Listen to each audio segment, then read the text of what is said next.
Galaxy Note 3 and the Galaxy S5, two of the hottest Samsung devices right now, two of the best smartphones on the market, and two of the best Android phones you can buy.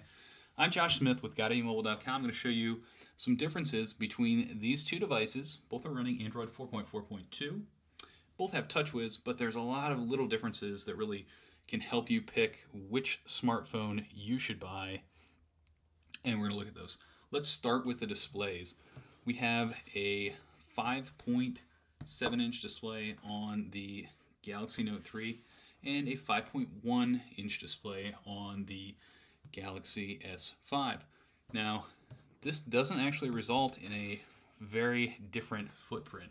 The phones are very similar in size, even though the Galaxy Note 3 has a 0.6-inch larger display. You're getting, an extra half an inch of room there, but the phones are pretty similar in size. Now, one of the big differences is the Galaxy Note 3 comes with an S Pen. And so while this is not generally considered part of the display by a lot of users, there's actually display tech that allows this to communicate to your Galaxy Note 3, and you can use this little button to activate a air command and actually hover, and it can detect that the pen is there. So the pen is actually a big part of the Galaxy Note 3 display.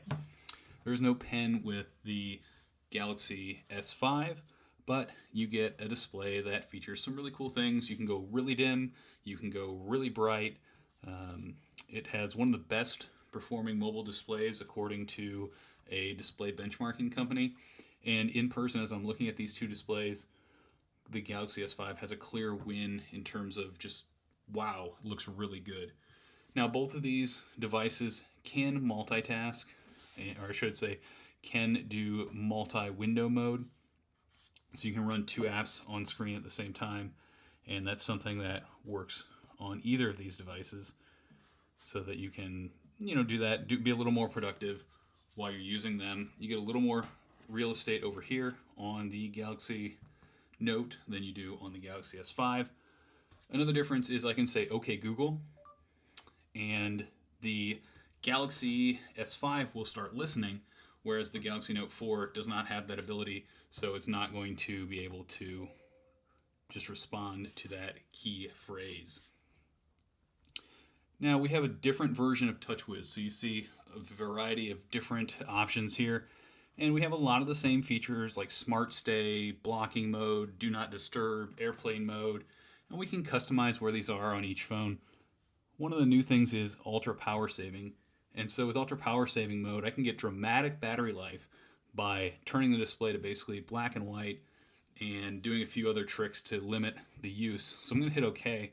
I'm going to let that turn over to ultra power saving mode.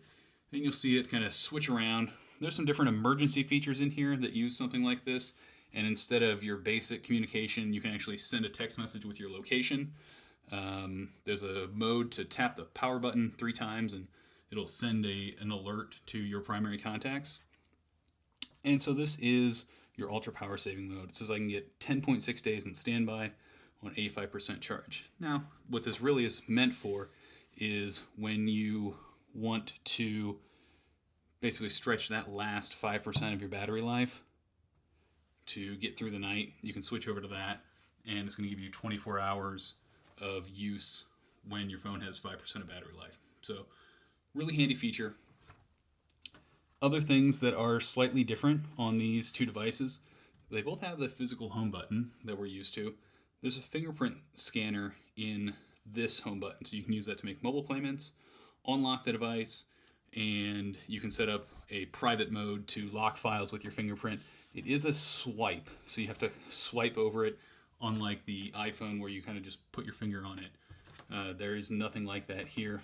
And there's a little bit of different functionality. So if you press the home buttons once, it's going to take you to your home screen, of course.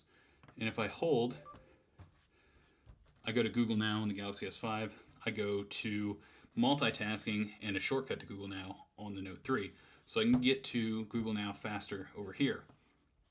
Now, another thing, if I double tap, I can get into S Voice on either of these, and you'll notice that S Voice is a little bit different on each device, and that's just because for manufacturing. It's just prototype. Yeah. Maybe 2 or 3 or 4, 5. I don't know exactly. Yes.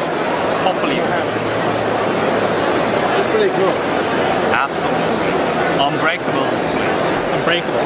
Yeah. Scratch Because proof. there is no glasses. Typically, display use glasses, Yeah. but it doesn't need glass. So, that's Typical crazy. display has glasses, but it doesn't need. Right, so It's just plastic. How big can you make it? Can you make it really big? Or are you constrained to I a think- specific size or resolution? Or I think last year we made 6.5 USD and all that. 6.5 inch? Yes. that's crazy. It's amazing. It's vivid color. AMOLED has a lot of advantages. Yeah. Vivid color, free viewing angles, and fast responses. How much is the battery consumption? But- Must be really good. That's good. It's much more advanced, improved, enhanced, yeah, compared to previous. Sweet.